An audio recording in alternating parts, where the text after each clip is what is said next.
Yeah! What is up, everybody? Ethan Newberry, the Ginger Runner, here for another Ginger Runner Live, episode number 31, and I'm stoked for tonight's episode. It's an episode I maybe have been dreaming about since the beginning. My guests tonight are hilarious, extremely talented when it comes to ultra running and all things, pretty much, adorable, and inspiring. I am joined by Dominic Grossman and Katie DeSplinter, coming to you live from their apartment in beautiful Los Angeles. What's going on, guys?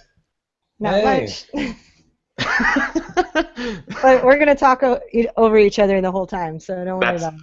Yeah, I think that's the goal. I can't wait to see how you guys behave together on camera. So tonight's episode is super special. If you're watching live, jump into the chat room, ask questions throughout the entire show. They'll be reading the chat room. I'll be reading the chat room.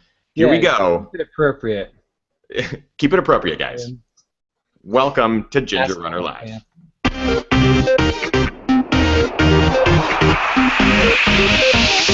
Ginger Runner. Yes! Awesome. Oh my god. Okay, so first of all, I am super stoked to have you guys on. Dominic Grossman, Katie DeSplinter. I'm going to go out on a limb and just call you guys a super couple. Because not only are you incredible runners, but you're inspiring. You really are funny. When I've seen you guys out on the trails or been to different runs where you guys are at, you're hilarious. You guys are extremely talented, too. Dominic Grossman, 2 AC 100 first place finishes. This last year you got 3rd place, 19th at Western, like an incredible resume. If you're going to Ultra Sign Up, it's a great excuse to feel bad about yourself looking at Dom's resume. Katie DeSplinter also won. You won the Bishop High 50 miler this year. I did. And the Ozark 100 last year, or 2012, and a whole array of incredibly high finishes. You both are extremely talented. What is it like being awesome? I'm going to start the whole interview with one of those kind of questions. What is it like to be awesome? That is something that I think only like 6-year-olds ask me. Like I've never been asked that by an adult, so I'm really humbled, Ethan. What is it like to be awesome? Well, I like watching you guys work through this. This is gonna be great. I'm also looking at like 3 different screens. It's like I don't know what to do with my hands. Like, I don't know where to look. I don't know what to do. Just keep them in front of you. Then you ask a question like that, and I'm confused. Oh gosh. Okay, well, let's just start over. Let's start over. That actually brings up a very good starting point, beer. I know you both love beer. I love beer, so I'm going to be drinking. Dom, I think you're a big Stone fan, right? how did you know that? That is delightfully well-timed. Had no idea. So I have Stone Levitation Amber Ale tonight. I got a couple bottles of this I'll be enjoying. Dom, what are you drinking? We have the Stone Cali Belgian, which is pretty much sums up Katie. She's Belgian, and she's also Californian, and it's an IPA Belgian, which is sweet and bitter. We do have 2 of those Levitations in the refrigerator, though, so yeah, we can join you. If it comes to that, we can crack those open as well. You can always dig deep. Yeah. Go into your back catalog. If you're watching live, what are you guys drinking? Let us know in the chat room. This is really good. I forgot how good Stone Levitation is. So before we get into tonight's episode and get into the interview and get into finding out how awesome and why they are so awesome, I have a couple things I want to start this whole episode off with. First of all, last week's guest, Chris Fargo, he's in the chat room. He's watching currently. I would be remiss without mentioning the fact that he did, in fact, win You Rock 100K. We talked to him all about it last week. And this week, he did win it. So, Chris Fargo, you, my friend, are a champion of champions by winning the Ultra Race of Champion. Good job. And you're welcome for winning, because it was because you were on the show. So, Dom and Katie, that's going to be great for you guys. Your next race is you'll win because you were on Ginger Runner Live. I hope so. I don't know what my next race is yet, but maybe I should just wait and not race till AC next year. So yeah, that'd work. I'm just not going to race now. You're going to take a 9-month hiatus. Yeah. That's where the passion's at. And also, a friend of all of ours, Jimmy Dean Freeman, did something pretty incredible this last weekend. He's been on the show a number of times. It's hard for people to hear. Oh, sorry. No, it's great because it's. I'm trying to start a slow clap. I was gonna get everyone out there in YouTube land clapping. All right, everyone clap. Okay. They're all sitting in front of their computers, slow clapping along with you. Yes. He's been on the show a number of times. He's talked about it. We caught him before he started the journey. We caught him in the middle of the journey. He managed to complete 6 100-mile races in the course of 2 months. I think it was 8 weeks or something like that. Maybe a little bit more than that. I think it's 2.5 months. I'm not sure the exact timetable. But he did it. This last weekend was the last 100-mile race, the Wasatch 100, and he did it. He completed all 6 100-mile races in an incredible amount of time. I don't know how he and his buddy did it. I'm blown away. I'm blown away. So Jimmy, if you want to come back on the show and talk about it, the floor is yours. I'm sure it's an incredible journey. And finally, my buffs. These guys, Train Race Beer Buffs. I listed them for sale on Friday at 9 a.m. By 9:04, they were sold out. So for those of you who were waiting to get one, I apologize. I was only able to afford a certain number, and I ordered them and got them, and I had no idea they would sell out so quickly. I'm stoked they did, but at the same point, I'm really disappointed that a lot of people didn't get one. So I will be making a new order, a new batch. These are limited editions, so this next batch will most likely be the last batch. But I will be working out a prepay system so you guys can pre-order them, those of you who missed out on the first batch. I will be doing that hopefully by the end of this week, so hold on to your britches. And tonight I will be giving this one away. I will be giving this to one of the live viewers tonight. This is one of the sacred Train Race Beer Buffs. There's only a few left in existence. I'll be giving one away on each episode of Ginger Runner Live until I get the new batch. And Dom and Katie, maybe you guys can help out. Maybe you guys, by the end of the show, maybe we can ask you a question or have the audience try to guess something. So maybe just keep that in the back of your minds on tonight's episode. Maybe you can ask a question later. Can I guess the answer and win? Because I missed out as well. I was really sad. No. This is for the live. What's your birthday? That's not how it works. But I mean, you can think of a question. Maybe right. We can ask it later in the episode. Okay. But I'm excited to give it to someone out there. And this is for anyone around the globe. I am going to pay for the shipping. I don't care where you live. I want to share these with everybody around the globe. So it doesn't matter where you live. I don't give a fuck. I don't care. All right, let's talk about you guys. You just got back from a weekend in the High Sierras. Katie, you were telling me it was the west side of the High Sierras compared to the east side. I've noticed this trend with you guys a lot. You go and travel to these amazing destinations and do like really cool running adventures and stuff like that. Is this something that you two found together? Is it something that one of you did before the other and it's just kind of turned into this couple thing, or how does that work?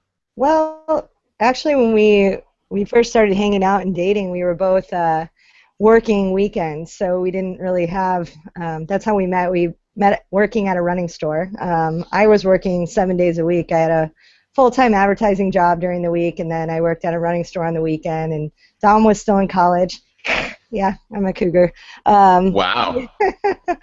He was still in college and then working weekends at the running store as well, so we used to have to get up really, really early and get our runs in before the 10 a.m. shift there, so for a few years, we really didn't get to go on any adventures, and we realized that there's a finite time as well as far as like future family and things like that. So we're trying to fit in all the things we couldn't do then and all the things we may not be able to do in the future. So we're just trying to like squeeze it in now. So every weekend. Yeah, and I think we first started going out to the Sierras when I did Badwater. We went out there a bit, and we sort of got like a taste of the tip of the iceberg. And then after that, I just started buying maps and like looking up trails and peaks and whatever. And I have to tell you that the trail maps do not accurately describe how gorgeous it looks out there. It looks like it's just like a little park with a bunch of trails and stuff. We just started like picking peaks and passes to go to and check out, and they were just we never got let down. And so I was going to ask if the maps actually do maps tell you if something is beautiful or not? Like hike this beautiful view. There are doesn't do it names justice. there's names like Hell for Sure Canyon, and that that's pretty accurate. There's like Crystal Lake, Emerald Lake, I don't know, stuff like that. I tend to look for just in the steepest topo lines, and then anything that's going to be granite with a lot of lakes. I'm like, oh, I want to go there. And I know it's always going to be pretty whenever whenever it's a brown section with little dots of blue. I know that's going to be good. Now, were you guys racing before you met, or was it something that kind of evolved? I mean, obviously now you're both incredible ultra runners. Have you always been ultra runners? Was that something that kind of started out of the relationship, or did that even have anything to do with it? Well, Dom, when we met, I was just running marathons, but I grew up in Missouri, and I ran my first marathon in Chicago, and then when I moved out to LA, I continued running marathons just because I didn't really know anybody at the time, and I just had nothing better to do, and I liked to run, but I would do all my training out on the trails. And so when I started looking up trail races, because I finally was like, hey, I enjoy trail running a lot more than I enjoy running these road marathons. I wonder if trail races exist, and of course they did. But I found out I had never heard of an ultra marathon before, and that was my first foray into understanding that ultra running even existed. And then not too long after that, I happened to meet Dom in the midst of training for his first ultras, which you ran like a 50K, a 50 mile, and a 100 mile all within like 3 months, right? Yeah. Something ridiculous. Like wow. I did a 50K in July up in the Bay Area. Then I came down and did not disappoint a 50 miler in August, and then in September I ran the Rio del Lago 100 mile, and that was just kind of how I did things. So even though I was not interested in him at the time, I want to be clear about that. I thought that was pretty cool, and I was really interested in it. So I didn't have a mustache then. He didn't. I didn't have a mustache, so yeah. Couldn't get it. You know, I actually, Dom, I have to commend you. This is something that's kind of become your thing. I don't want to say it's your only thing, but kind of your style, and that is the facial hair, specifically the mustache. When did that start for you? When did it? I mean, obviously puberty, but when did it really become a thing? And do you like it? And do you like it, Katie? Well, I will say that this is his best mustache that he's ever had. Like the first one that he did, which I think was when you were running AC the first time, and you were kind of channeling your inner Jim O'Brien. Yep. And that one, he didn't really get these little like tips going on. It was more of like a Burt Reynolds like walrus style. It was kind of like a just a hair comb. Yeah. Just a hair comb mustache. It was very dad-like, and I didn't really like that one. But Ned Flanders. yes. But I really enjoy this one. Actually, it's quite charming. So. It complements my deep Italian eyes. So you just look into those deep Italian eyes. And then how You're scaring the children, Dom. All the children. Yeah, they're kind of round and deep, and same thing with the curls on the end. They're kind of round and deep. This is great. In the chat room, Gen XY Creation says that Geraldo is jealous. Dom. Couldn't agree more. 7-year-old. Now, this is a question that I have not got a chance to ask you guys, and I know a lot of people want to know the nicknames. So something else that's followed you both around. At least since I've heard of your legends. Dom is known as the Unicorn, and Katie, you've become known as the Panda. I'm hoping that there's either some sexual story behind this or some sort of legend. Where does it all come from? Let me just let everyone know it's purely sexual. No. Yeah, my mom I think was tuning into this. By the way. By the way, your mom, Katie, is amazing. Your mom is amazing. I know. Shout out to your moms. My mom's pretty cool too, so there you go. I was gonna say, Dom, your mom is amazing. Yeah, I haven't met her, but thanks. Okay, so we'll never get the story behind the names and where they came from. Is it personal? Because it could be. No. We can tell you. So Katie, when she first started running with me, I take her on like technical runs. It was like 2009, and we'd go on all these different technical trails, and I'd be like, "Wow, you're doing pretty good, you know, like for a road runner, I didn't run much trails and stuff. You're doing pretty well." And so we'd go like 10, 15, 20 miles, and then always like at the end of the run, when she'd already gone over all the technical routes and rocks and everything, she'd like step off a curb and fall, and she'd roll into a ball like a panda and crack her head. Oh And my God. and I was like, this is awkward because I don't know what to do, like to comfort you or not. So I'm just gonna make a joke and say you roll like a panda, and it kind of stuck because she's cute, she's cuddly, she's got big cheeks. When she wakes up in the morning, she's really like bear-like. She can't really like move very well, and she growls and stuff. Um, So it is and sexual. It's purely sexual then. well, yeah, she's a woman that looks like a panda bear. Yeah, I guess. I like that. That's pretty endearing, Dom. I know. I try to save that before you made me look like a creep. And Uh, the unicorn thing happened around the time you were running Badwater, right? And well, it was a it couple was different things. Yeah, all right. like Well, one of my friends had told me that I had horse-like legs, and he said you're like an Italian stallion. And I was like, I'm not Rocky Balboa. I'm not that serious. He was like, so what are you, like a unicorn? I'm like, yeah, I'm a unicorn. What else would I be other than a unicorn? Like if I'm gonna have horse-like features, I'm not gonna be a like Mr. Ed or a Rocky Balboa. I'm gonna be a fanciful unicorn that does everything in fanciful ways. And then I'm also kind of like unicorns don't exist unless you believe in them. So I don't run well unless I believe in myself. So believe in yourself and you can do anything. we'd have a good kids book Nailed here, I it. think. Totally Well, nailed it. And and I love it. That's where the nicknames come from. So now you know when you see Dom racing or running and he's wearing the shirt, the jersey with the unicorn on it, you know where his name comes from. And Katie, I'm assuming you're going to get a panda bear shirt. Well, he actually painted that on himself, Oh, that's and right, with puff paint, right? With yeah. puffy. So I have a I didn't wear it this year at AC because I was testing out my cotton abilities, which worked really well. But last year I had cut off like a 90s Durex style New Balance shirt, and I painted the end to look like bamboo, and then I had a panda with skull and crossbones, also with puff paint. And I still have that shirt, it comes out for races every now and again. So we now know a little bit about you guys. We understand that you are an ultra couple. You both run ultras. I've seen you both from the sidelines running ultras. One experience was Western when I was witnessing Dom run his race.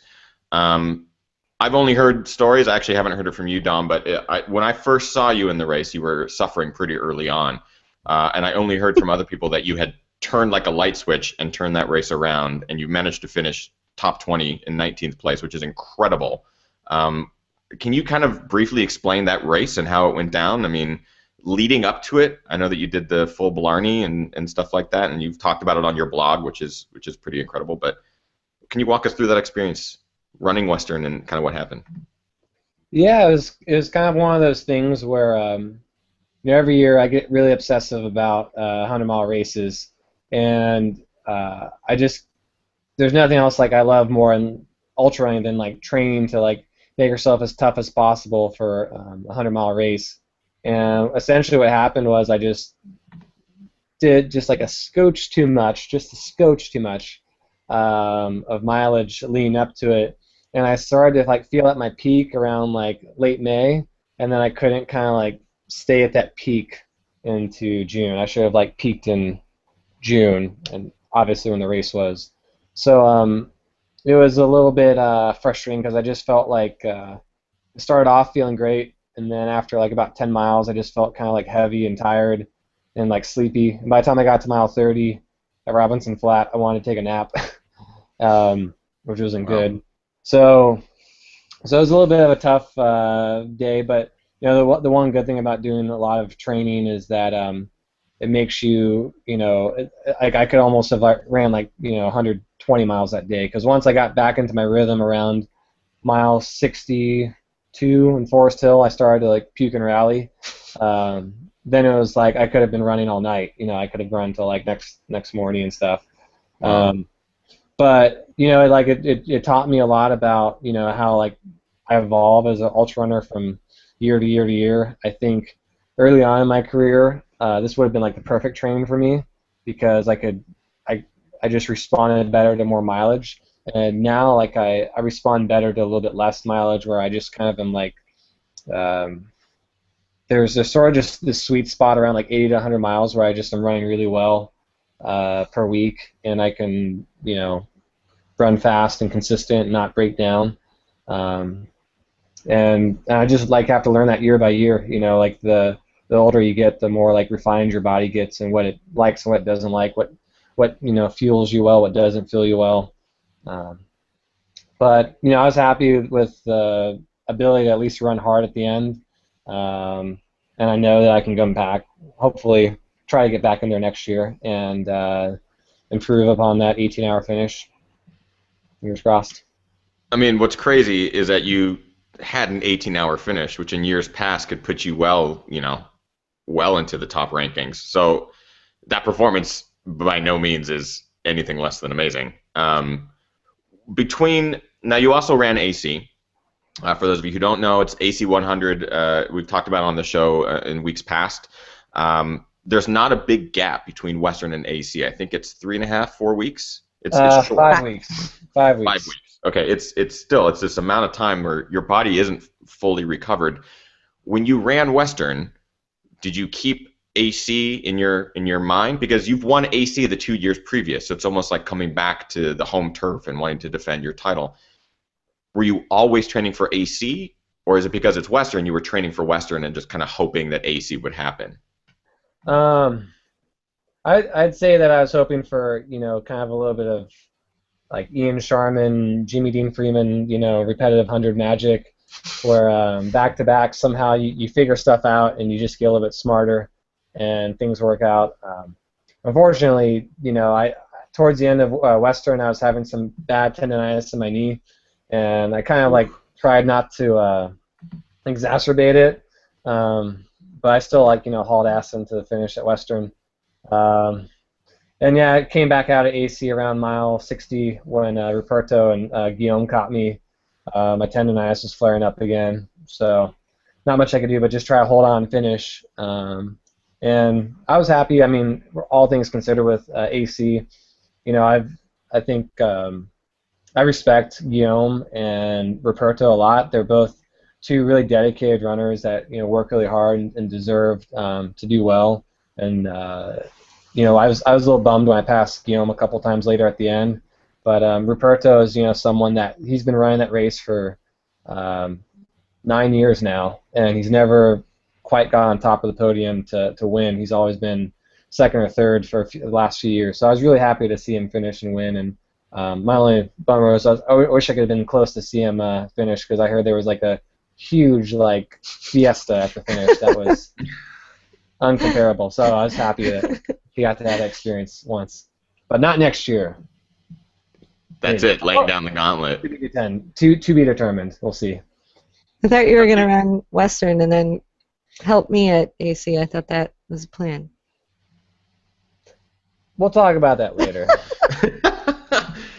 Katie, actually, what's it like to crew Dom? Because, I mean, you crewed him at Western. We saw each other at various aid stations. What's it like to crew a guy like Dom? Well, it's actually quite nice because the days are over a lot quicker, so I get to go to sleep at like a semi-reasonable hour, like no later than I used to stay up in college. So yeah, that's actually a lot better. And at Western States, it was a little stressful because the aid stations are so far apart that you really have to hustle, and with having to take the shuttles and everything, like you really have to just like pick up and leave. That was the only race I was ever really kind of stressed out about doing it. Pretty much any other race I've been able to get there in enough time, but I don't know. This year actually too, it was everything was so well organized there that there were no hiccups at all. I was never really, I had built it up to be harder in my mind than it actually was. So yeah, I don't know. I really, really enjoy crewing him. So I just try to have fun, and it's not like it's all that hard. I just bring the stuff that I know he wants and try not to fumble when I'm handing things to him. That's when I get snapped at. And Dom actually crewed you at Gorge when you ran the Gorge 100K. Dom, what was it like to? I even want to know if you. Dom did not crew me. Andy I'm gonna say, did you? crewed me. Let me tell you. Dom hung around and ran off. Let me tell you. No. There's high endurance or high maintenance, and then there's ultra maintenance. And Katie is ultra maintenance. No, I'm not, because all he had to do was hand me one bottle of Power Bar Recovery Mix, and another bottle that I would take with me. That's it. There was nothing else he had to do. But that was somehow never ready. And at one point, you went in the porta potty instead of doing anything, because you needed to go to the bathroom. I'm like, I'm here, and you told me to wait for you. True story. That was a joke. True story. That was a joke. I would just like to say that I really enjoy Dom pacing me. He is an excellent pacer, but I do not prefer him to be in charge while crewing me. I've got to say something. Number one, it was a joke when I was in the porta potty. Number two, I didn't close the trunk. Andy Pearson closed the trunk, and because the trunk was closed, Katie lost 3 seconds. But it did not affect her overall finishing place. So I'm not that bad. He's not that bad. But he did run another 50K that day, though, didn't he? Didn't he go out for another long training run? Yep. I ran with Guillaume. I ran with all the other guys, Yassine and Rod and Katie. Then he ran with me, and it was great. He is really good at running with me and pacing me. That is his strong point. Crewing, I would rather have a more time management skill person. So this is actually a great question. I've been wanting to ask you guys forever. You brought up the point of like running with each other. So outside of the race scene, you guys go on these cool adventures. You drive up to the High Sierras or Yosemite or go to the San Gabriels. When you're running together, I mean, obviously, Dom, if you're training for a race and you have to work on tempo or you have to do some distance in a certain amount of time, and Katie, your time is different or you want to go at a different pace, how do you guys kind of balance that where you run together or do your own thing? Do you go to the mountains together? Do you go separate? Do you do your own thing completely? Kim and I want to know, because Kim and I are also talking about the same kind of thing, like how do we train together, or that kind of thing. How do we divide up our time? What's the trick? Well, what I normally would do is like I do 1 to 2 workouts during the week where I'm either doing like a tempo run or some intervals. Usually it's just tempos, and then on the weekend I'll do like a fast long run. And so if we're in the Sierras, we'll have one day where I just go at it and she goes at it on her own. When we meet back at the car, hopefully alive and not bleeding from our heads. And sometimes I'm in the dark with no headlamp. Sometimes she likes to scare me. And then the second day we both go like a really easy pace for both of us and just hang out with each other and enjoy the scenery. And it's kind of like hike uphill and run downhill type of thing. And like I'd say that the only thing you have to know is like read a little bit of data on where you're going. Make sure you're not going somewhere that's really dangerous or lots of rockfall or something, and know the trail. Know that your significant other isn't an idiot. No offense to anyone out there who's an idiot, but but just make sure that they have a good idea of where they're going, which directions west, which directions east. What the trails should look like, what the signs should look like, and then at least if they get lost, to retrace their steps and come back by sunset. So, yeah. And then during the week, we drive to the trails in the morning together, but most of the time we run separate. Maybe like once a week in the mornings we'll run together, but most of the time we just drive together and then do our own thing, which is perfectly fine because I actually really enjoy running by myself as well. So It's fine.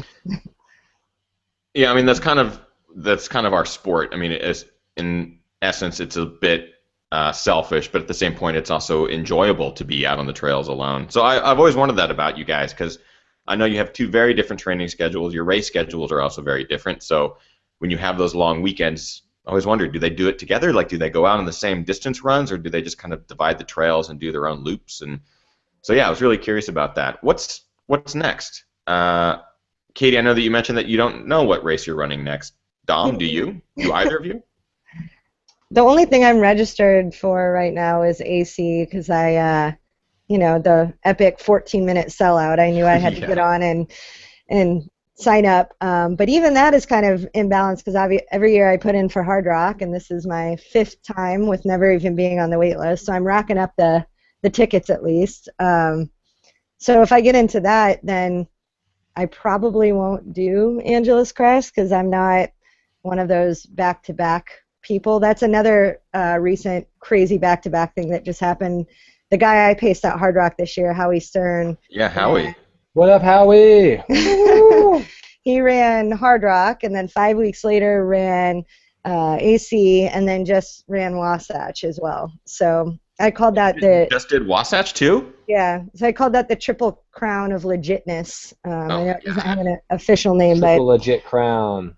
I don't think that I would try to do something like that. So but the interesting thing is that depending on whether I get into Hard Rock or not really depends on what I'm going to do next year, because the way I train for Hard Rock and the way I train for Angeles Crest would be two entirely different things, and would also probably affect what I was going to do leading up to that, whether I was going to do. So if I'm back in Angeles Crest, I'm actually going to try to do some faster races at the beginning of the year again. That's what I did this year, and it worked really well. But if I get into Hard Rock, I'm basically just going to go kill myself up high all year and not race very much at all. Not literally. Don't do that. No, but just be up high. Metaphor. Yes, that's what I meant.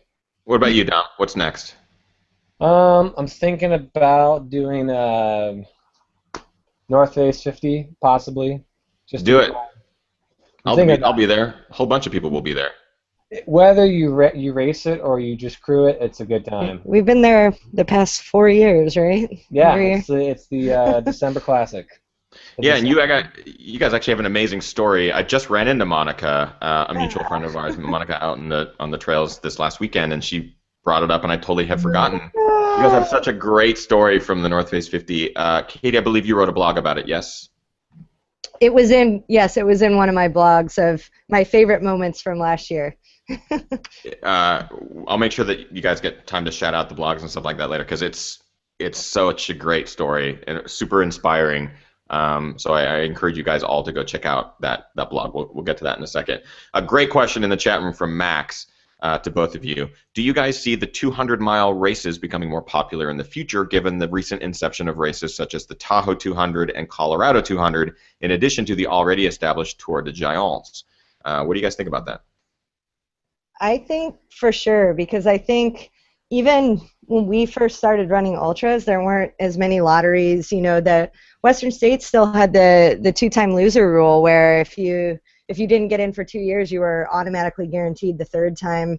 And you know, Angeles Crest, the first year I signed up, I didn't sign up until like closer to August that year. Like I had been waiting around to put my money down. So we've seen ultra running grow so much, and I think it's just a natural thing that preceding that, running itself, like marathons, even preceding that, sorry, back it up, 5Ks and 10Ks had a huge boom.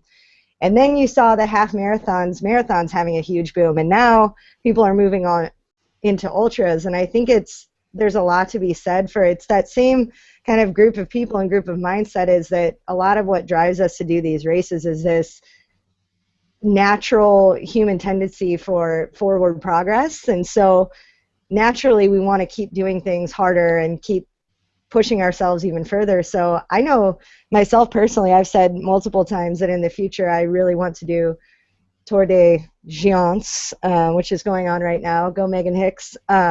She's killing it. She's doing great.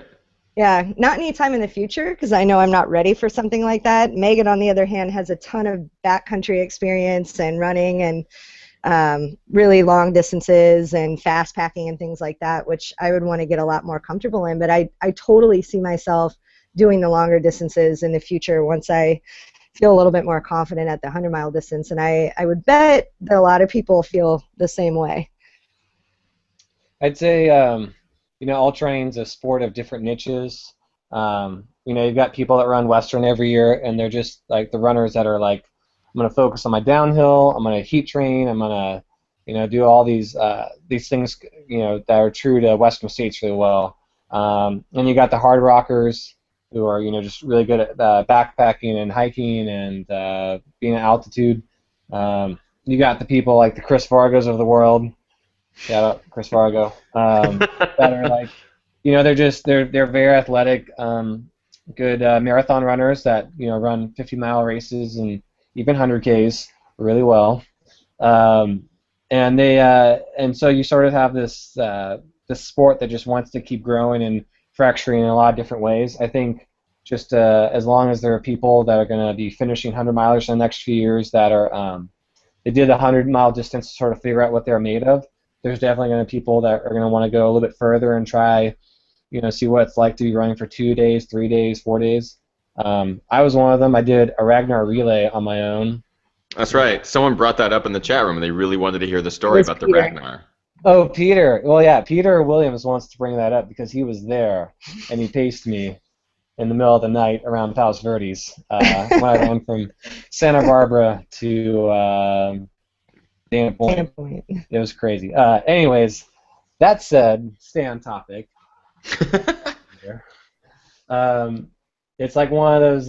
It's just one of those things that it's one of the niches of the sport where people just want to experience more of their limits, and they want that feeling again, that magical feeling of this is farther I've ever ran in my life.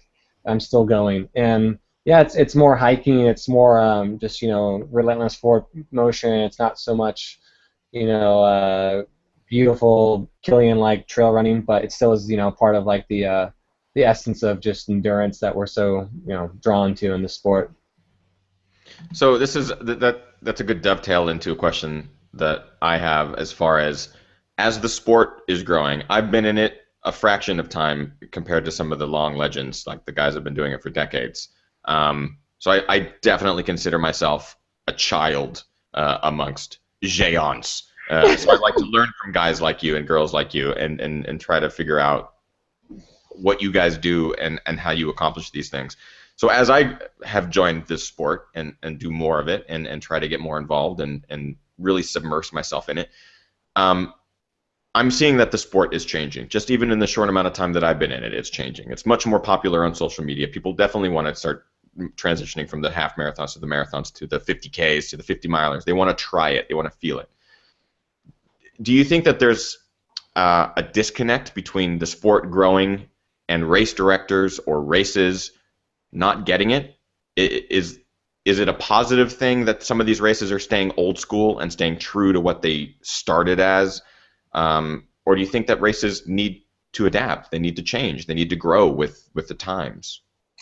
Yeah, this is like a super popular topic that we have on runs all the time. So we could talk about this for hours. But I'll put it to you like this. You know, there's two types of ultra runners I think that you see at races. There are ultra runners that are going to do the race once and they're never going to come back because it's just not their cup of tea. You know, there's just not enough positive stuff that comes out of it, and it's just too hard. Not to say it's, you know, it's just a bad thing or anything. It's just not their thing.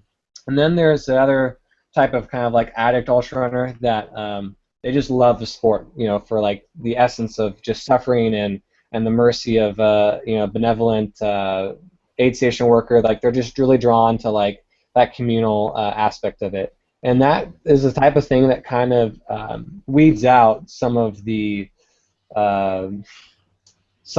like exponential growth. Like, you know, if it was easier, I think the sport would be way more popular. Like, I mean, it's just the videos that Solomon makes and, you know, whatnot. It's very inspiring, and people definitely want to do it just when they see it. But the fact that it's so hard, it definitely chews up and spits out a lot of people. And that said, it also chews up and spits out a lot of sort of new school races that try to be all things to all people, and they don't stay true to like the basic roots of, a really tough course, non-negotiable, environmental factors like heat or climbs or whatever. It's not really like it's something that the race directors that have been around a while, they kind of know that they have to give people a challenge that's just both physical and mental, and not served to them on a silver platter. Even though you still see races trying to bend over backwards to make it as easy as possible, I think those races go out.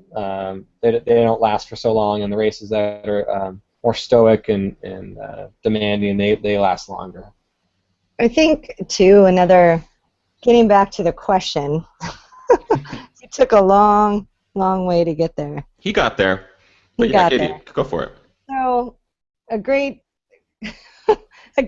contrast is our two big California hundreds, Western States and Angeles Crest. Don't talk any smack. We were just joking about talking smack. I'm not talking any smack on Okay. anything. The first thing I was going to say is I love both of those races for what they are, but they're very different. If you've been out at Western States, there's a lot of aid stations. There's tons of people. There's a million volunteers. There's everything you could ever need. There's tons of media. Like it's this big hype machine, and it's really exciting. I ran it back in 2012, and I was like on an emotional high the entire time because it's this really, really great energy. That said, Angeles Crest is, what they would consider more old school, where, the aid stations are further apart. They're more bare bones. There's not a ton of people out there. There's way less runners. And I love that about it, too. I love the fact that I'm alone most of the time. Ozark Trail 100, when I did that, was a very similar thing as well. Like most of the aid stations were 9 to 10 miles apart, and I really enjoyed being by myself almost the whole time. So I think that one of the things for me is it seems like there's such a conflict right now where it either has to be one way or the other, where people need to adapt and change their race to be up with the times, and then old schoolers might be like, oh, we don't like all these newfangled races or whatever. But I think that there's room for both of them, and it's a really good thing because people can kind of choose what they want. And if you want to appreciate the different things about both of them and do both, great. If you don't like it, then don't run the one that you don't like. There's so many hundreds now that you can kind of make your own decision. So I think it's great that there's both races that are kind of doing things new and doing things different, and there's also races that are very set in their ways and they're going to be the way that they are. I like both. I'd have to say one thing though, that when I was referring to new school, old school races, I still consider in a way the Western States culture to be old school. I agree, because they don't try to make it like a circus so much as they try to keep it a fun endurance running festival, as it were, rather than a circus. And I guess I'm not going to try to badmouth any races, but there are certain races that you go to, and it's like a WWF match. There's some announcer who's yelling stuff, and there's all this drama and stuff, and yeah. If you're going to have an announcer, you better have Tropical John, because that's the John only Menninger announcer rules. that we want. John Menninger is pretty rad. Awesome. I have to agree. I mean, Western this year was my first Western experience, and AC 100 this year was my first AC experience. And it was really interesting to kind of see just, like Katie mentioned, the difference. Aid stations at Western, you have hundreds of people, because the aid stations are really big, right? There's plenty of places to park. They're in the middle of nowhere, but they still have these big parking lots and stuff like that. And there's hundreds of people there. And an AC is much more intimate. It's a completely different race experience. So that's an interesting thing to point out, that both types of races still exist. And it's not just a 100-mile distance. There's smaller 50-mile races. There's huge 50-mile races. It's all sorts. And if that floats your boat, then sign up for it. If it doesn't, then don't. There's lots of races to choose from. There's room for all. Yeah. I agree with that. Now, there's been a lot of some questions in the chat room. This is from Raul, and I think it could be a funny answer. Dom and Katie, what are your opinions on the now very popular themed races? I'm guessing it's mostly dealing with color runs, 5K color runs and stuff like that. You want to know our opinions about that? Do you really? My opinion is, I already said it, is whatever floats your boat, do it. Like, if there's room for all of it, and if that's what you want to do, then go do it. If that's what's motivating to you, then I think that's great. I probably won't be doing a color run anytime soon, but yeah, if it makes you get out and run, go for it. Go for it. You know, it's really funny. We used to make fun of this New Balance tagline, "This is renovation." # This is renovation. But it's actually kind of accurate as the way things are going these years. It's like every year there's this new fracture of running. You know, it's the color run, it's the obstacle course. I didn't know there's a big, like, you know, there's like an Iron Farb obstacle course racing. See, I would maybe do an obstacle race. Maybe, yeah, I think you I do might be Spartan good at run. that. Maybe. They call them OCRs. They call them OCRs. Oh, okay. OCR, that's what it is. Okay. OCR, # OCR. Yeah. Okay. I would maybe do that. But there's so much innovation running that we're going all these different ways, and to be all specialized in different things that we do. And you know, I kind of just have a love affair with the old school ultra. You know, it's been like, it's like a diamond. You know, it's just been all this pressure and time has just made this. Dom's metaphors are coming. Oh, can we have like an interlude for that? Dom's metaphors. Dom's metaphors. Woo, woo. All right, continue. Diamond. Dom's metaphors. Dom's. All right. But yeah, like we have all this renovation and everything that we do. It's great. It gets more people out there. Wait, the diamond. But you know, I have to admit, I'm a greedy old man, and I love diamonds. That, you know, like certain races like AC 100 and Western and Hard Rock. Going to those, you know, like I always get chills at the start line of those races to see those people that get to stand there and live their dream out. I think it's not easy, but it's something that's my personality, and I love it. So. Right. Dom's metaphors. Dom's metaphors. Dom's. That's my interlude for you, Dom. That was just for you. I'm actually going to now take that soundbite and make it into a Dom's metaphors bit, and you'll have to come back on every show and do Dom's metaphors. That might be a poor choice. So we're approaching the end of the show and the time that I want to give away one of these Train Race Beer buffs. So I'm going to show a video. This is actually the video that Dom and Katie posted today on their YouTube channel. What is the YouTube channel for those who may not have seen it already, Dom?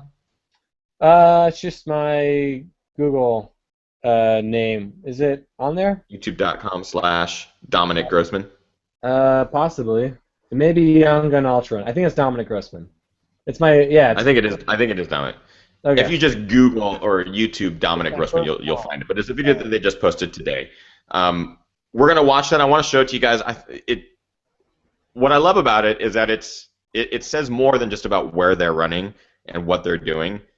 It shows that they're like this really cool couple that enjoys going out to the mountains and filming each other and having fun, and it kind of inspired me, and I can't wait to do that with Kim when she comes down here. And it's for those of you who have loved ones or significant others that maybe don't trail run, or maybe they do go out on road runs with you. Embrace that. Go on a run together. Go on a run date, or go find an excuse to go on a vacation with the people that you love and take them out there. So as I go into this video and I show you guys what inspired me today with it, Dom and Katie, think of a question that you can ask. Don't ask it yet. We'll ask it at the end. But think of a question that you can ask the audience that you know the answer to. And if you could, I have to tell you now, if you could email me the answer to, so I also know the answer. Ask the question at the end, and the first person in the chat room to respond with the correct answer will win this buff.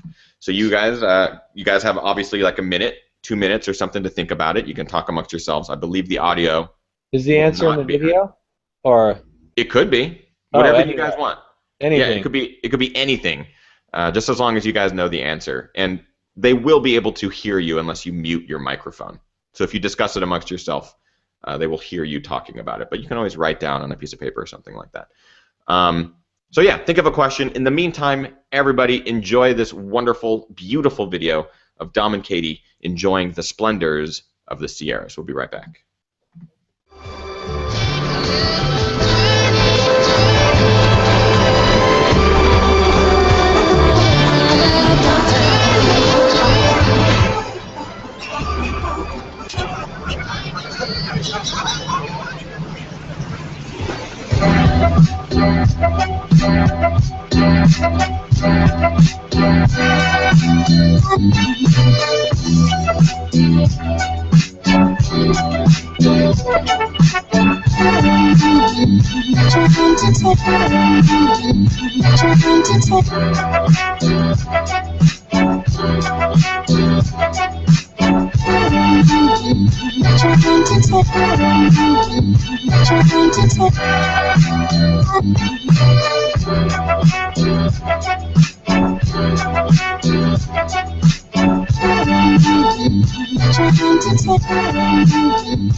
I don't want to show you anymore. I don't want you guys to know if they made it to the summit of Mineral Peak. I'm going to let their YouTube channel actually show you if they made it to the top. So go check out the YouTube channel. I hope this is the first of many videos, guys, because I loved it. I loved it. That was Dom's first foray into video making. He made it in the car on the way home, so I thought it was not too bad, barring his font choice. We're working advertising, so I picked those things apart. I was going to say, font choice is key. Trust me. Yeah. I have to admit, I'm no Ethan Newberry. You know, I'm just your run-of-the-mill Joe. But I thought it was good though for your first try, man. Thank you. I learned some stuff. I learned some stuff. I loved it. For your There's some food transitions. In the car, it was amazing. You're going to be a force to be reckoned with. I know that, Dom. Very, very excited. Okay, so we've got a question. We've got an answer. And I think the question's great. Really, you guys came up with a great one. In most cases, I ask guests to come up with a question. I'm like, oh, they're not going to come up with something good. This one's great. All right, so here we go. Katie, I know you have the chat room pulled up. So let me know what you see, if you see someone answer correctly first. And I will also keep my eye on it. These chat rooms are wonderful in that they suck. The YouTube chat room definitely blows. So the first person to answer this question correctly in the YouTube chat room during this live show wins this train race beer buff, which is pretty awesome. I don't care where you live. It can go to you. All right, here's the question. This is Dom and Katie that I'm talking about here. Their first date was a race they both ran. Which one? What is the race? I have a feeling that someone is going to get it fairly quickly. What a great question. Did you obviously knew each other before you ran the race, or did you guys meet during the race? I think you guys answered this earlier in the show.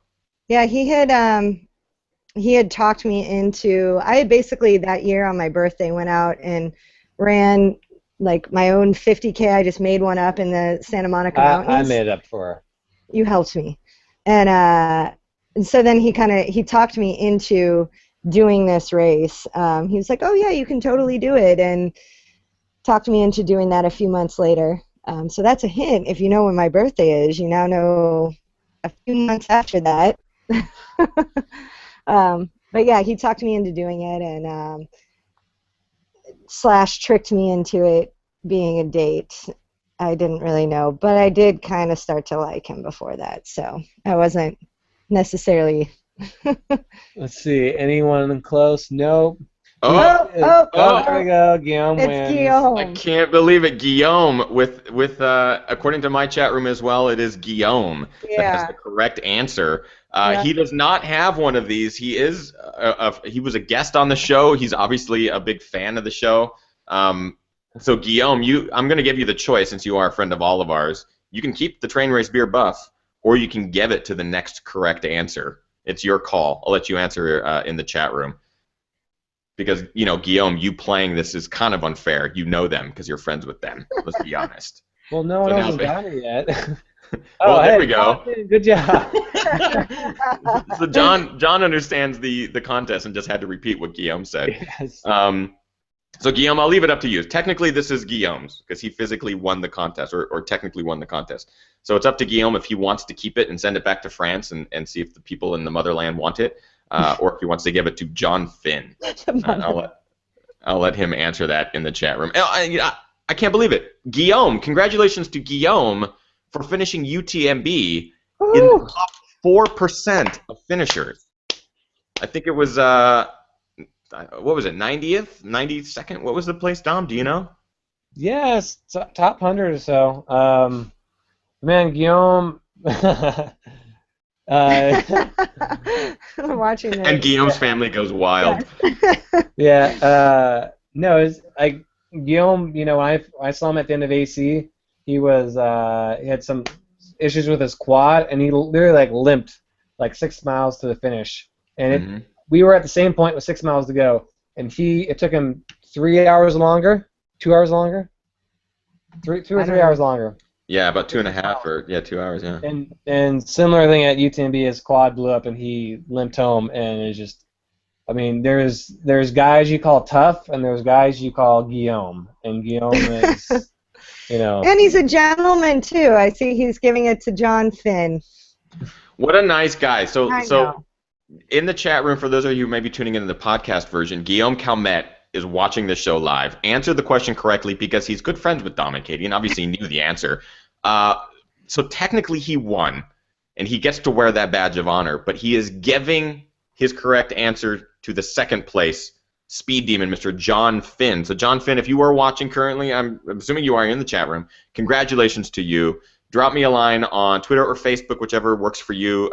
If it's on Facebook, make it a direct message to the Ginger Runner, so I can actually, what's great about Facebook is that if you have a page, you can't send direct messages out. You can only receive them and then communicate. So John, if you want to send me your shipping and all that good stuff, please do. This belongs to you. You are one of 80 people on the planet that will get one of these until the next batch comes in. So that's pretty rad. I'm jealous. Katie, you'll get one. When the next batch comes in, I'm gonna be waiting. Literally by the computer. Yeah. And Dom, I don't even know if you're allowed to wear one. Are you? I know I'm not even ginger, but well, with the New I'd Balance. love to wear one. Oh no, you don't make shoes yet, do you? No. Okay, then we're good. Then we're good. Awesome. And it doesn't even say my name anywhere, so you don't have to worry about it saying ginger anywhere, anything like that. No, I just want people to know that I support great YouTube programming. It's kind of like the modern day equivalent of public broadcasting. Do you support people that give up their hard-earned time to make great videos and soundtracks? Yes, I do. Go Ginger Runner. I'm the new Larry King. Why would I say that? Larry King voice. I'm Larry King. Welcome to Larry King Live, episode 31. Before I let you two go, I have a segment that I'd like to ask all new guests to participate in. It's super easy. It's super fun. It's the Quickie Question Quiz. All right, go for it. So it's super easy. What I do is I ask you guys a question, and you answer as quickly as possible. In this case, I'm going to ask Katie a question about Dom, and then Dom a question about Katie. It'll be the same question. It's not difficult. It'll be really, really easy. So we'll start with, I'll ask Katie the question, and however I phrase it, whether it's about Dom or about yourself, Katie, we'll just start with you. Wait, Ready? and I'm just supposed to answer as quick as I can? That's the rule? Yeah, Okay. And then I'll go immediately to Dom. Okay. Yeah. Okay, so yeah, Katie. okay, and then shut it. Okay. Katie, what is Dom's favorite drink? Stone arrogant bastard. Dom, is that correct? No. Dom, what is Katie's favorite drink? Boulevard, Tank 7. Katie, is Yeah. that correct? No. Katie, what is Dom's favorite post-race indulgence? Probably a cheeseburger. That's correct. And Dom, what is Katie's favorite post-race indulgence? Sparkle water. Yeah. Wow, all right. Katie, what is Dom currently wearing on his feet? Not right now, but like for running. Oh, like which shoe? Yeah, what's his favorite running shoe currently? The 110 V2 with the 890 upper. Yes. Yes, it is. And Dom, what is Katie's favorite running shoe? Same thing. It's a 110 special edition, 110. And Katie, what's one thing that people don't know about Dom? One cute thing that people don't know about Dom. A cute thing. Oh my gosh, this one's hard. I know I'm supposed to answer quickly. What is one cute thing?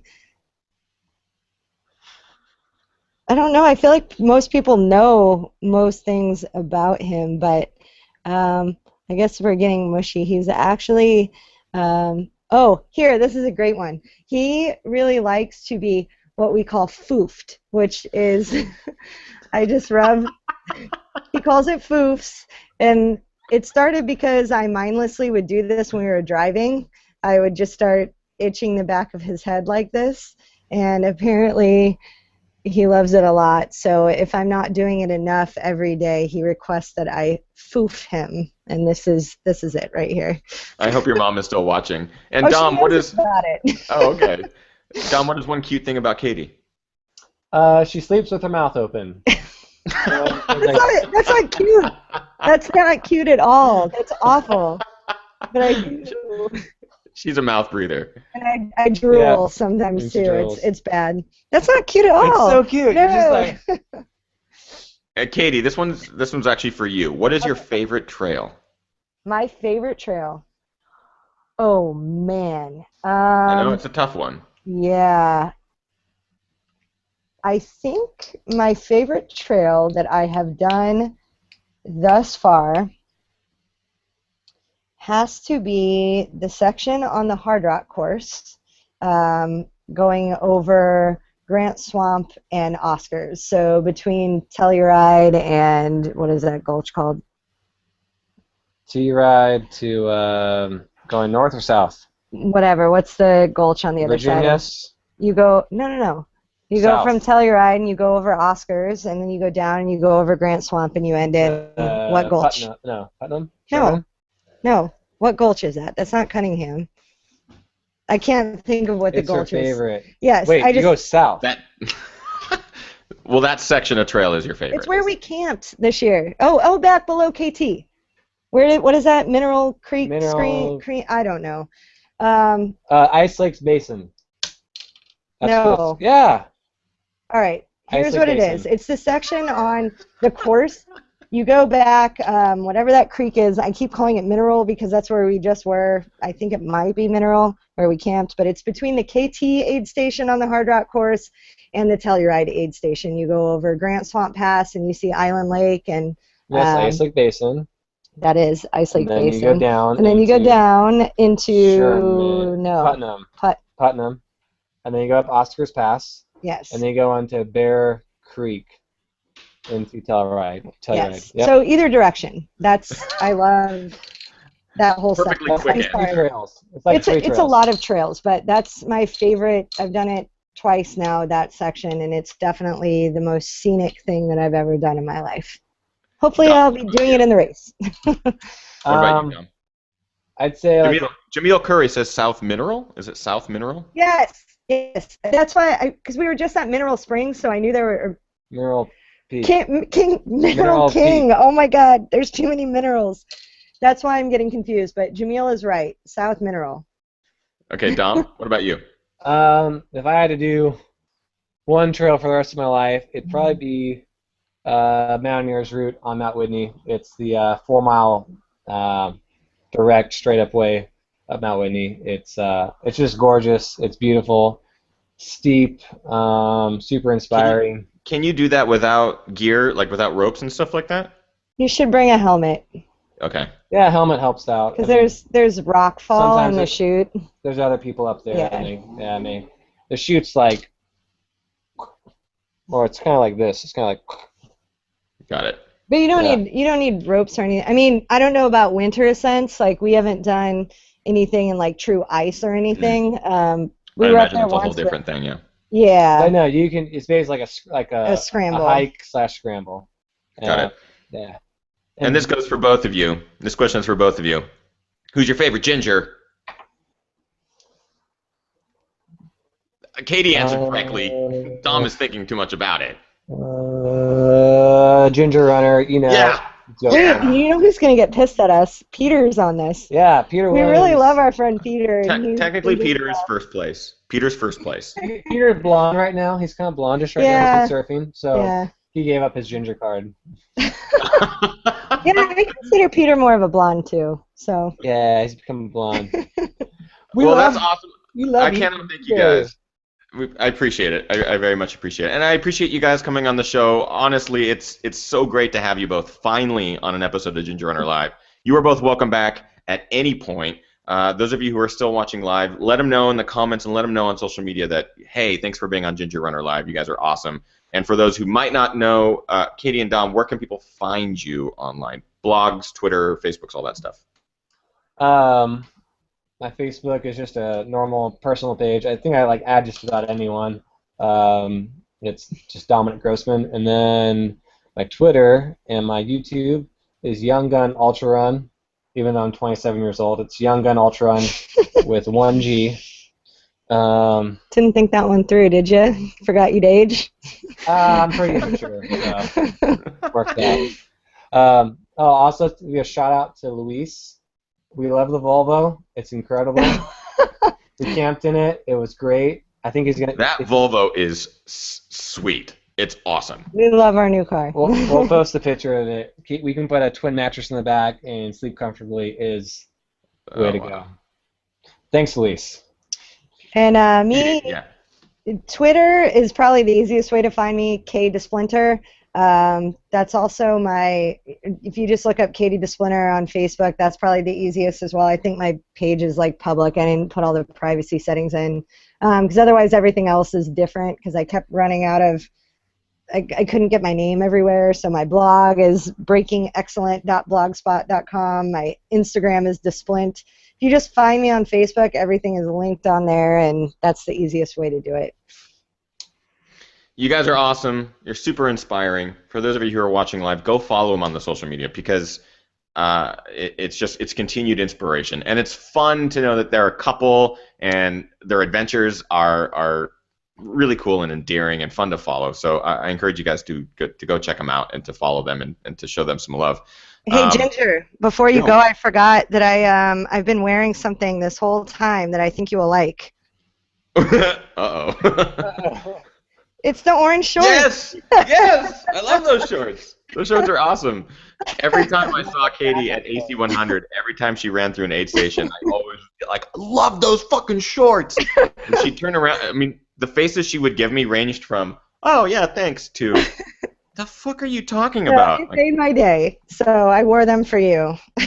I love it. That's awesome. And if you guys can, stick around a little bit for the post show. If you, Katie and Dom, if you guys want to stick around for just a couple minutes in the post show. Any questions that you guys still have for Katie and Dom, ask them in the chat room now. We'll ask them in the post show. If you're sticking around and watching, they will continue to stay with us. That's it for today's show. What a fun one. I'm really stoked with this one. And, of course, the Stone beer was delicious, so that always helps. Congratulations to John Finn. This Ginger Runner Train Race Beer buff is yours. Congratulations to Chris Vargo in the first place at URock 100K. Find out about his pre-race strategy on last week's episode.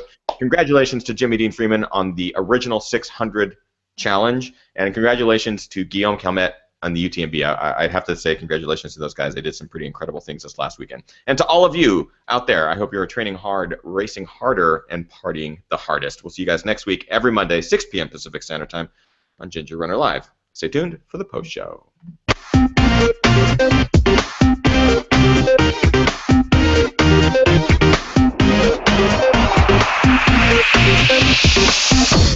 Look at my ultra sign up. Yeah. John Finn did. Is that what you said? Yeah, he was. I was going to say that for those who wanted to answer the question correctly, all you had to do was compare the ultra signups and find out which races they ran together and find that first one, right? Yeah. Well, and it was my first ultra too, which I think I alluded to earlier. So he was smart. I wouldn't have even thought of that. I was amazed. Either that or he copied Guillaume. We will never know. Yeah, that's okay. Guillaume technically won, but was such a gentleman that he passed the buff on to John Finn. So John, if you're still watching, drop me your info, and I'll get you the buff. Now, Dominic, Katie, are you guys gonna do Gorge again? I was actually really curious. I don't think so. I loved it, and it's not anything that I wouldn't want to do. But with having a full-time job, I only get so many vacation days, and so last year that doubled as just a place of the country that I wanted to see. And so normally what I try to do in the beginning of the year is pick a race that is more of like a sightseeing fun thing for me, because that's like I had no goals whatsoever. And if you ask Guillaume, he said I didn't run hard enough because I looked like I wasn't trying in the aid stations. That is exactly what I was trying to do. Is I just wanted to get my confidence back and get into the whole racing. Groove back. Yeah, get my groove back. So now Katie got her groove back. Yes. So that's what I'll do again this year too, is probably pick another race that's more specifically sightseeing. I was just I saw some 50-miler in February in like Antelope Canyon or something with all of those weirdo slot canyons or whatever. By Lake Mead. Yeah. Like sandstone, like arm width wide. Yeah, and I've never canyons. seen. I just want to see other stuff I haven't seen before, so that's probably why. Or I would consider another race in Oregon for sure, because that was fun. Or another one of James's races. Like James Varner's races are top notch. Yeah, I was gonna say that one thing I liked about that was being cozy, because we never get to be cozy in LA. It's always warm, it's always nice, and it was fun to go up there and get rained on stuff. And then sit in the hot spring or the hot. hot pool or whatever it was. Yeah. Yeah, it's his races are all have that same vibe. I mean, any race up in the Northwest. I'm definitely going to do the Orcas Island 50K, which is really tough. I mean, I think it has like 8,000 or 9,000 feet of vertical for the 50K, and it's on an island, so you actually have to take a 45-minute, hour-long ferry to get to this island, and everyone camps or is in little cabins right there at the start-finish line. It's going to be amazing. Can't wait for that one. I was this close to sign up, and then I think the best shot to get back into Western is to run Sean O'Brien. So, yeah, same weekend, right? Yeah. Same weekend. Yeah. If it was one weekend apart, I would do it, actually. I'd do it. Maybe And James. No? Dude, James, move it. The Sean O'Brien, is it the 50-miler that's still the Montreal Cup, or will it be the new 100K? They formalize the sponsorship each year, so Montreal should be, formalizing it like in November or December, let people know. But I think it's probably going to be 100K, because they have to. You're supposed to qualify with 100K. So why would you let someone know only ran a 50 mile? I think it's going to be the 100K. Yeah, I think that makes sense. This question from the chat room is for Katie from Che Hasemeyer, I believe maybe someone that you might know. I don't know. Katie, talk about your experience at San Juan Solstice 50. Yeah, I saw his comment earlier that I borrowed his headlamp at the beginning to try to get my watch working for that. So we did meet, apparently. I was still trying to get my stuff together when the starting gun went off, so see how prepared I was. That was an interesting race for me, because I had actually, after I won Bishop 50-miler, I think I maybe closed a bit hard at that race, and I was dealing with some issues in my peroneal brevis, which was basically pain on the outside of the fifth metatarsal on my foot. So we actually went back to Shadow the Giants this year as well to celebrate our 5-year anniversary. And how was that race, by the way? It's something I've always wanted to run. It's super fun. It's a lot of fire road, but you're under big trees. You get to go through a sequoia loop. It's awesome. Really beautiful, and it's also, I was kind of sad that I was injured at the time, because it would be a great training run to work on some speed, because you're up at like 6,000 feet, but you also have really runnable terrain, so you can just work on running really hard. But unfortunately, I was standing on the starting line, and it was hurting to walk, so I probably shouldn't have even run it, but it was more of an emotional heartstrings type thing. So mountains win her over. Yes. I'm a close second to mountains in her heart. Yes, well, it was a combination. So after that, I was just kind of praying to God that things would fix themselves by the time I got to San Juan Solstice. And honestly, standing on the start line when I was fumbling with my watch, my foot still hurt. So I was really concerned that I wasn't going to be able to make it. But fortunately, it was so cold, and you crossed, I'm sure Che knows this, you crossed this torrential creek, which was really more like a river to me, like 11 times within the first few miles. And it was so cold, it kind of iced my foot. And I also happened to fall into one of them.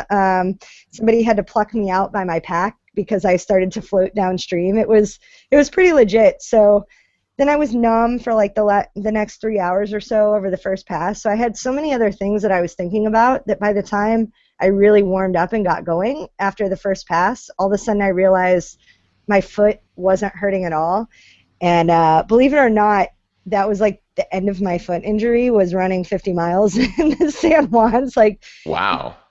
It was like a miracle cure. So I definitely was being a bit conservative during the race. I had initially wanted to use it as a goal race, and I went in being a lot more conservative, not really caring about where I placed at all. I just really wanted to finish the race and enjoy it. And that I did. I did really well over the first pass. The second pass, I passed like a ton of people and was doing really well. And then we had to stay up high for like 12, 13 miles. And that's where things got real, because while I had been sitting in our altitude tent trying to acclimate to what it was like to be at 13,000 feet, I didn't get to do all of the training out in the Sierras that I had hoped to do because my foot was jacked up.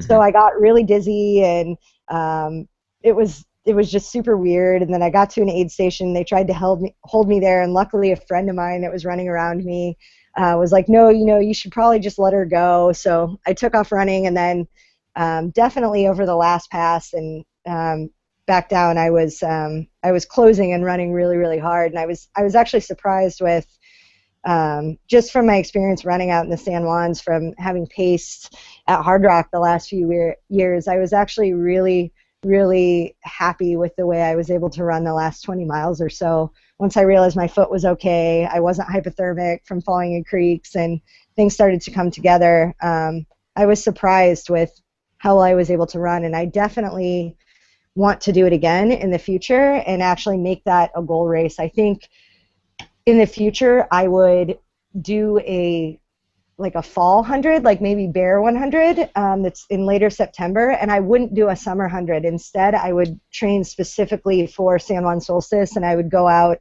a few days before, because there's not really, while an altitude tent has really helped with my ability to not get a headache or nauseous, there's no substitute for running up that high, which is something I've realized from, we spend a week out there around Hard Rock every year, and I always notice by the third day of running up high, I'm able to actually run a lot harder. So I think the next time that I do it, which I definitely will because that race was awesome, I'll go out and I'll treat it like I would a 100-mile race.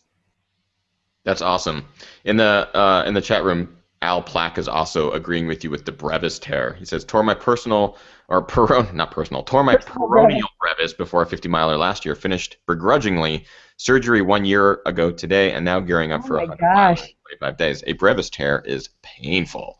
Fortunately, I did not tear mine. I just strained it. That sounds awful. It's the outside of the middle of your foot, so it feels like your foot has been has a hole taken out of the side of your outside edge of your foot. So you can't stabilize. It's not good for trail running. Not good for anything. I couldn't even raise up onto my toes. Like, I was doing yoga and stuff at the time, and I couldn't raise up onto my toes, and I couldn't balance on one foot. So it was bad, but it's thanks to Michael Shimon, which I have to give a shout out to, because it is World Physical Therapist Day or something. I found that. Is it really? Yeah. So Shout out to Shimon. Yeah, shout out to Shimon. He is our physical therapist, and he fixed me. He taught me how to KT tape it all up, and it went away within a month. He's done a ton of work on my hamstring issue too. So yeah, shout out to Shimon for sure. He's a good dude. Shimon. Another question from Chris Ham. Have you guys ever had a DNF? Yeah. You can talk first. You sure? Yeah. You sure? Yeah. You sure? You had the DNF before I did. Oh, snap. No, it's funny that there are people that still don't have DNFs in the sport. I think it's actually kind of like almost a logical, no offense, but when I think about why I do ultras, it's to test my limits. And a DNF is actually the validation that you are at your limit. When you have to stop running because you can't keep going on, or you just can't move for emotional, mental, physical reasons. You are at your limit, and that's why you do the sport. So it's a good thing. Yep, I've had quite a few now. My first one was awful. I went through a few months of loathing and self-hatred over it, but like Dom said, I came to the point where I realized I had gone hypothermic. I sat in a car for a couple hours trying to get warm. I went back out and I collapsed. So I did everything that I could that first time, and since then I've gotten. It's always been. I can at least say that I've never quit a race just because I didn't want to do it. I had a lot of DNFs last year, but I was having a lot of medical issues with my kidneys and my hormones, my adrenals, and that's what it came down to every single time, was my body was just shutting down. So, have you ever DNF, Ginger? Not yet. There's been multiple. Work on it. Work on it. I'll be totally honest. I'm 100% guilty of pushing myself to a point that is beyond my comfort zone and staying in that pain cave, but not going further to the point where I get really uncomfortable in certain situations. And one of my main fears, and I've mentioned this on the show and I mentioned it to multiple people, I hate throwing up. I hate throwing up. I throw up every race. I love it. I mean, we're champs. No, but I love it. A part of that, it's a fear that's plagued me my entire life. It's one of those phobias, right?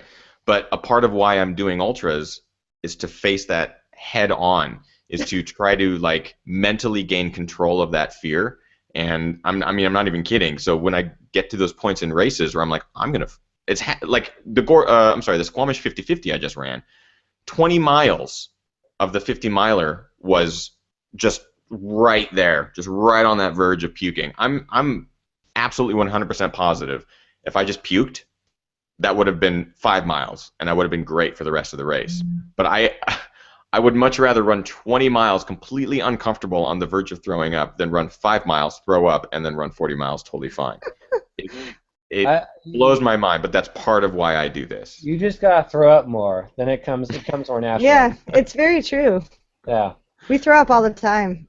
Totally believe it. And at AC this year, watching people come into Chantry and just seeing the carnage at Chantry was like, oh my God, do I ever want to run 100 miles? Everyone that's coming in is throwing up. They're just coming in and throwing up. And then they're leaving. And then they're throwing up as they leave. I'm like, oh my God. It's like a very LA thing to do, go see the Hollywood sign, go to Venice Beach, throw up at Chantry, You got to do it. Yeah. So no DNFs yet, but that's also because you've said this and Guillaume has said this. I've heard you guys mention it in the past. You're pushing your body when you get to that point. You're pushing to your limit. When you get to those points in a race where you have to DNF, you pushed a little bit beyond your limit, so they're learning experiences.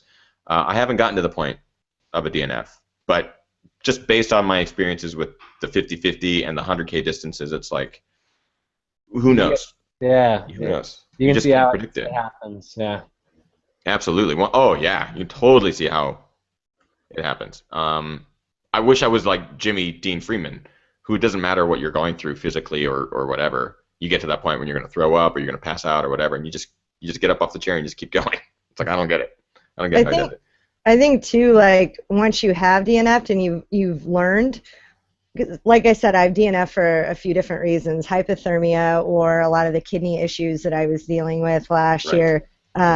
You learn things that you can take to the future so that you can finish something. Like my experience at AC this year was a little bit nuts when I started peeing the color of Cabernet coming into Chantry, and the me of it was more of a Merlot. Merlot, yes, yeah. maybe. It was, I mean, it was bad. And like the me of last year would have just quit right then because I would have been scared to death. But because of everything that I learned about what that whole situation was, I was like, well, it's not brown, and there are all these different things. And talking to the medical director, you know, we decided that, yeah, I probably wasn't actually damaging my kidneys at the time. I was just putting a lot of stress under my body, and so I knew that I could still finish if I just slowed the freak down and didn't do anything terrible. And you know, after I did, I was able to finish, and I was really happy about that. And I went and had blood work done after, and they were like, yeah, you know, you had a bit of rhabdomyolysis, and that's like this big scary thing. Everybody hears rhabdo, and they're like, oh my God, your kidneys shut down. But my kidneys didn't shut down because of my experiences last year that had led to a DNF. I knew what not to do to get to that point and to still get the finish, because at the end of the day, even though I didn't have the time that I was hoping for, I had 75 miles of the race I was wanting, but not the last 25. I still, every single time I'm just able to finish is way better than the pain of having to drop out. Like, and so the more that I push myself, the more that I also know how to dial back and make sure I still get that finish. Yeah, this year's AC performance from you was incredible. It was super impressive. I mean, watching it during the day and watching you just come into every aid station, like, I'm good to go. I'm totally good. It was perfect. That's why I still don't know how this happened. Yeah, it's so strange. It's another excuse for people who are watching live to go to Katie's blog, because she actually wrote a great review or recap of her AC experience this year and last year and stuff. They're great reads. She is 100% open about everything that happens, and that's definitely a reason why I respect reading her race reports. You don't get a filter. She's the unfiltered Marlboros. You get the full flavor. The full smoke. What do you know about Marlboros? You've never smoked a cigarette in your life. I smoked in college, and the only thing I smoked was Marbreds. Oh, wow. Like the worst. And I did it for like 3 or 4 days, and then I quit. Could you believe it? I can't. Okay. Yeah, I'm totally tough. I'm totally badass. People are giving me shit in the chat room for not throwing up. Thanks, guys. Really supportive. Yeah. A question in the chat room from Max. Do any of you guys know what's going to happen to Badwater following the recent sanctions? Is it going to move to another very hot summer spot or become a spring-fall race? Katie, you tweeted about it or Facebooked about it. I'm curious about what you guys think. I had just tweeted what came down that basically it can't happen in the summer anymore. So your guess is as good as mine whether they keep the same date and keep the alternate course that they ran this year, or if they go back to the original course and move it up to the spring or back to the fall. I really, I have no idea what they're planning on doing. But yeah, it was a bummer because I helped Dom out there in 2010 when he did it, and it was a really cool experience. And while right now I'd been more focused on mountain races, I definitely thought that maybe someday in the future I would do it, and it'll be disappointing that I can't, at least right now, can't do it the way that it was supposed to. Yeah, but who knows? Just go out and fat ass it. Well, we shouldn't be promoting that, but anyway. Well, hey, it's a free country. Yeah, you can run wherever you want to run. You can. Okay. And who knows? I mean, just as this ruling came in, who knows what's going to happen in the future? Like, maybe it'll be reversed by the time I'm like 40. Who knows? I don't know. There's all sorts of weird things with government politics. Yeah. I can say one thing though. Knowing the race, its essence is heat and big climbs. And I know the course, the old course and the new course. Both of them have heat and big climbs. Like running around Lone Pine is not all that much cooler than Death Valley, and it's actually more humid because it's by Owens Lake. So the heat index is probably pretty comparable. Yeah. It's not as iconic because it's not the lowest point in the U.S., but I don't think they would do it in the spring because that's just the race started by Al Arnold who was just a nut, back in the 80s, deciding, hey, I want to do this lowest to highest point race, or lowest to highest point run in the middle of summer in Death Valley. That's kind of what, like, that's the race's ethos, like just being totally crazy and dedicated and driven. So. That's a good point. Yeah. And also, you can't summit Whitney in the winter very easily. It takes a little bit more gear, so yeah. Yeah, that's a good point. Yeah, and a really great question. I was really curious about that as well. So those new sanctions don't necessarily affect the current race, then? Is that what I'm understanding? No, the current race is on BLM land and county land, so it's good. Yeah, I mean, Josh Spector, who we're going to have on next week's episode, ran the recent Badwater 135, which is on the new course, the new sanctions. And just hearing stories, it's like, okay, yeah, the course is still very hot. It's still very tough. It's not like any of that has changed. So, yeah, be really curious to see if the race sticks around. I hope it does, just from the legends of it.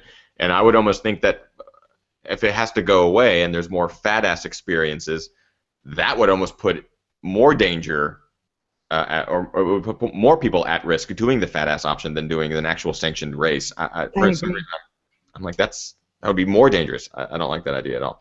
Last question from Che. Dom and Katie, will the 110 with the 890 upper be version 3? Secrets about New Balance shoes? Well, I can tell you, I'm pushing for it, but that's a very awkward thing for a designer to do, to recycle a design.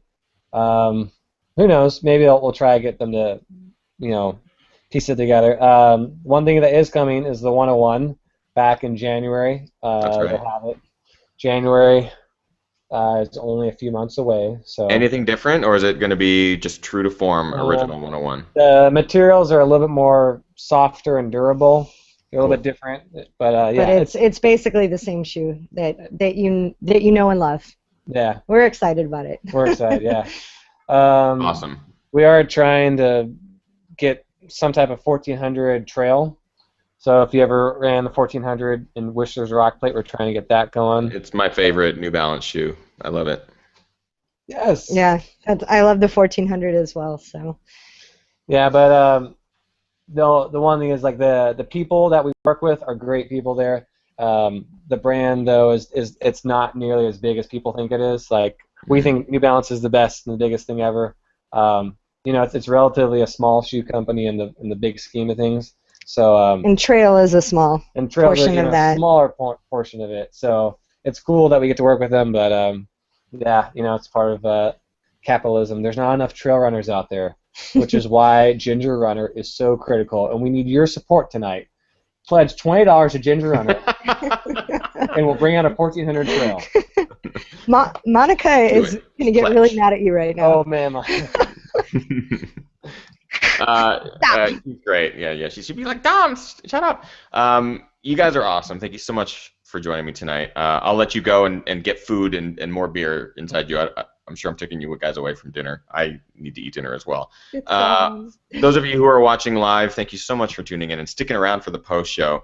Again, follow Katie and Dom on social networks. On Twitter, it's at Young Gun Ultraman. Young Gun Ultra Run.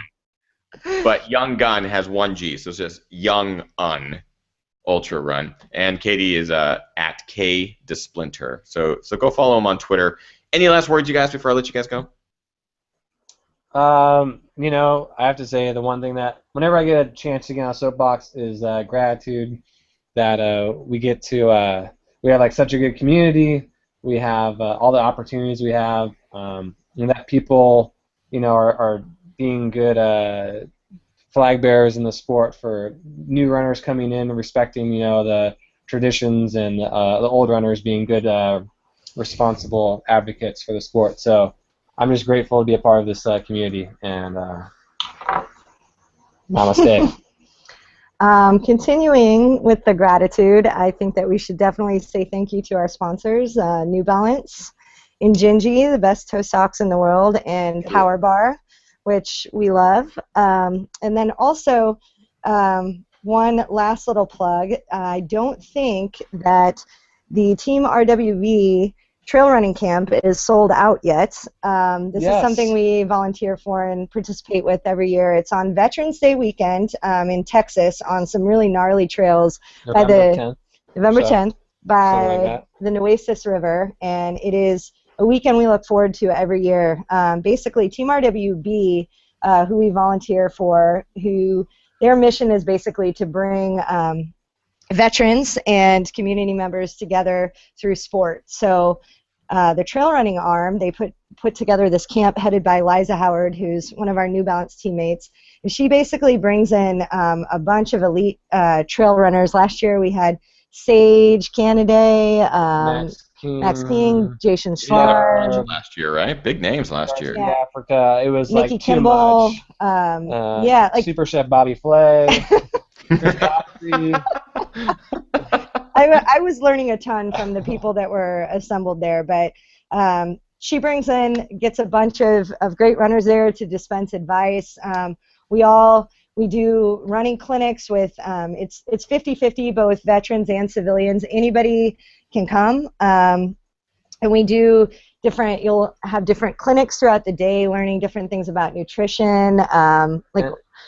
And the best part is it's basically like a race that you don't have to race at. You just get to hang out, run a little bit each day, and you learn different topics like downhill running, uphill running, nutrition, From whatever. the best, from like the best in the country and There's world. there's a wicked obstacle course at the end. That's the one race you yeah, have to do. It's on- a 2.5 mile obstacle course. Yeah, on For you Camp Eagles. OCRs out there. It's super fun. So I'm sorry this turned into a long-winded thing, but it's something.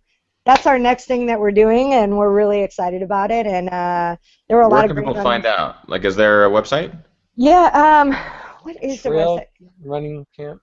Well, Well, if you go to teamrwb.org, you'll be able to be linked from there. Trail running. Yep. Cool. Find it. Yeah. And I can, I'll look it up really quick and post it in the chat room, the link to it. Post it in the chat room, and I'll actually copy it into the description Okay, of the video. great. I don't know the URL. / something. Trailruncamp.com or something. Probably. Cool.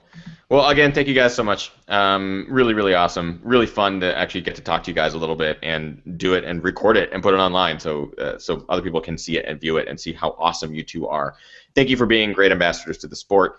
Thank you for being awesome. We'll never know why you guys are so awesome. We'll just have to trust it because you both are. And thank you for being like a really cool couple too that prove that ultra couples are awesome and get along and can find symbiosis with each other. So what a great show. I appreciate you guys being on. And those of you who are watching live, again, thank you so much. Every Monday at 6 p.m. Pacific Standard Time, I have new guests and new shows, new ideas, all good stuff here on Ginger Runner Live. And I will be posting my San Francisco Marathon video at the end of this week and a whole bunch of new things, including more of these very, very soon. So stand by. Follow me on Twitter. Follow the Facebook. It's all the Ginger Runner. Just go find it. And we'll see you guys next week. Train hard, race harder, party hardest. Thank you. Goodbye.